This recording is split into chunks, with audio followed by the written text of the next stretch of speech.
Welcome, dear listener. Tonight, allow yourself to drift across the wide, open plains of the American Midwest where parched fields stretch as far as the eye can see, and the wind carries stories of endurance, sorrow, and quiet hope. This is the Dust Bowl, a chapter of the 1930s when earth and sky seemed to conspire against farmers, when day after day, the sun rose through a veil of dust, and every breath tasted of dry soil. You will step into the worn boots of those who stayed. You will feel the weight of decisions made in houses rattling with grit, and you will hear the muted pulse of life continuing even as the land itself turned hostile. So, settle in, breathe deeply, and let the rhythm of their struggles carry you through this story of dust and dreams.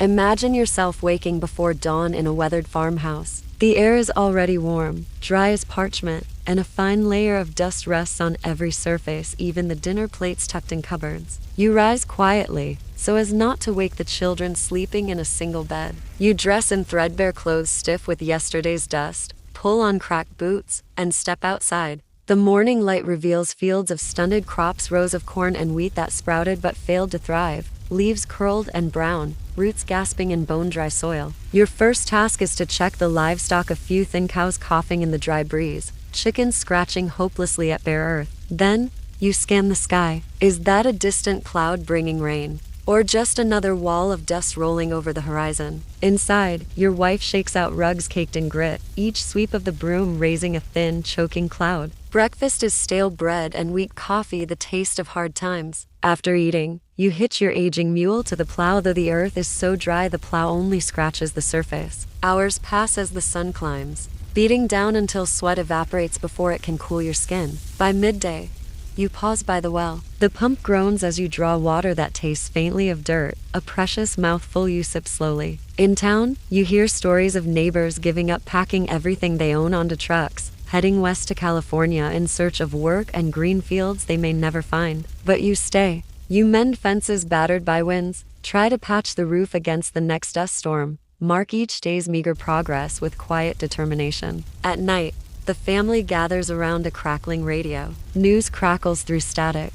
More banks closing, more farms lost. The children listen with wide eyes, learning too early the cost of drought and depression. When the lights go out, you lie awake listening to the house creaking in the wind, to sand rattling against window panes like tiny hailstones, wondering if tomorrow's dawn will bring rain, or just more dust.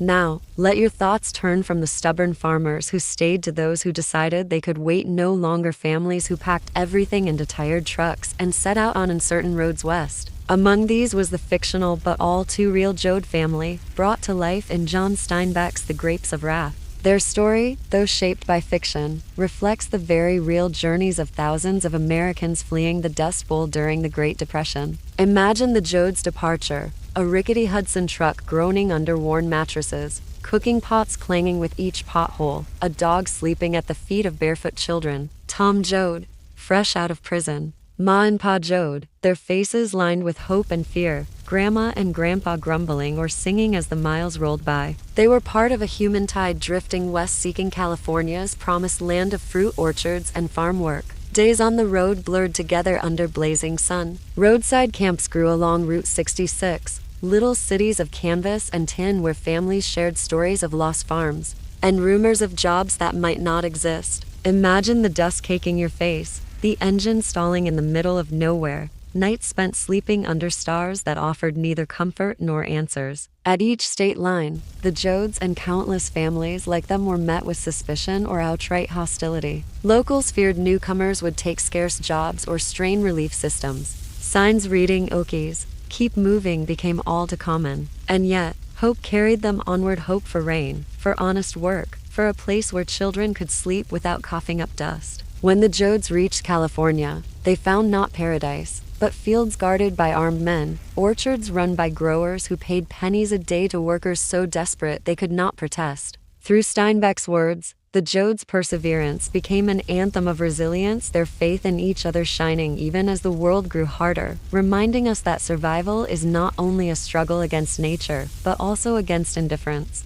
Now, close your eyes and imagine the approach of a dust storm, a black blizzard, as they were called, where the horizon darkens at noon as a churning wall of dust blots out sun and sky. These storms were born from years of drought, but also from human hands, over plowed fields stripped of grass that once anchored the plains, combined with relentless winds that had swept these lands for millennia. On storm days, the world became a gray void. Imagine stepping outside and seeing nothing but a swirling darkness, breathing air so thick with dust it grated your throat, feeling tiny grains pelting your skin like stinging needles. Inside, families stuffed wet rags under doors and windows, hung damp sheets over beds to catch the invading dirt. Children wore cloth masks, their eyes red from grit that seeped into every crevice. The storms could last hours or days, kitchens filled with dust as fine as flour, milk turned brown in pitchers. Food tasted like earth no matter how carefully it was covered. Imagine the sound, wind howling like a freight train, sand hissing against walls, timbers creaking as gusts battered houses barely holding together. Animals suffered, too. Cattle blinded by flying dirt, chickens suffocated in coops that became tombs. After each storm, families swept inches of dust from every room, shoveled it like snow from porches, and watched as piles of earth reclaimed their once hopeful fields. Some storms were so large that dust traveled hundreds of miles, turning skies dark over cities as far away as Chicago or New York. The federal government called it a national emergency. Reporters dubbed it the worst man-made ecological disaster in American history. Through it all, people endured. They learned to predict storms by the color of the sky or the feel of the wind. They adapted, innovated, or simply endured because giving up meant leaving everything they knew behind. These black blizzards were not only storms of nature, but symbols of how fragile life can become when land and climate turn against those who depend on them.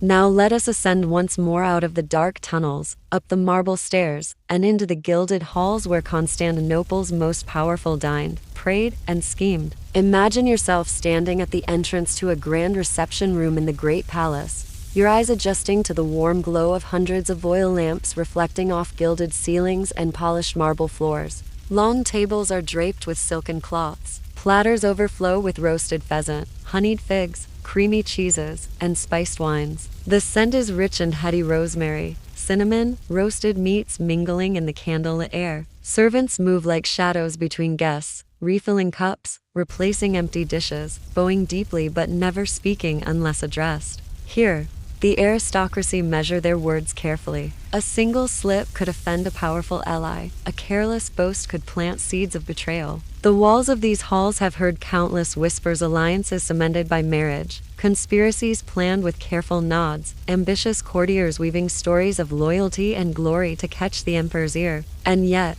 beyond intrigue, there is splendor. Guests wear robes of deep purple and green, embroidered with gold thread. Jeweled belts flash in the lamplight. Delicate diadems glitter atop carefully arranged hair. At feast's end, a hush falls as a priest offers a prayer. Voices chant ancient hymns, echoing across arches that seem to stretch into the heavens. After the feast, some retire to chambers decorated with ivory screens and woolen tapestries. Others gather in small circles, where cups of sweet wine loosen tongues, sharing stories of distant provinces, victories at the empire's frontiers, or omens seen in dreams. But even here, under layers of luxury, lies fear. Fear of imperial disfavor, of sudden exile, of the city's enemies gathering beyond the horizon. And so, laughter is tempered, eyes flick to shadows, every gesture calculated, because in Byzantium's glittering heart, survival depends as much on subtlety as on wealth.